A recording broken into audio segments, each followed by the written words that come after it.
Why don't derivatives directly pass through the returns of the underlying asset?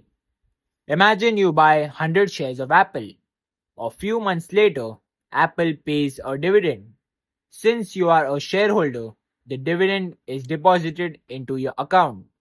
If Apple stock price rise, your investment increase in value. Because you own the shares, you receive the benefits of ownership. Now imagine something different. Instead of buying Apple shares, you enter a derivative contract based on Apple's stock price. You don't actually own the shares.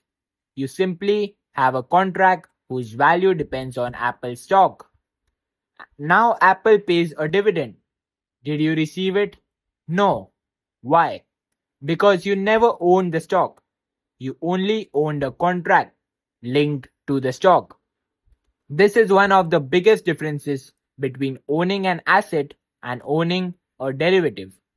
When you own the underlying asset, you receive the rights and benefits that come with the ownership.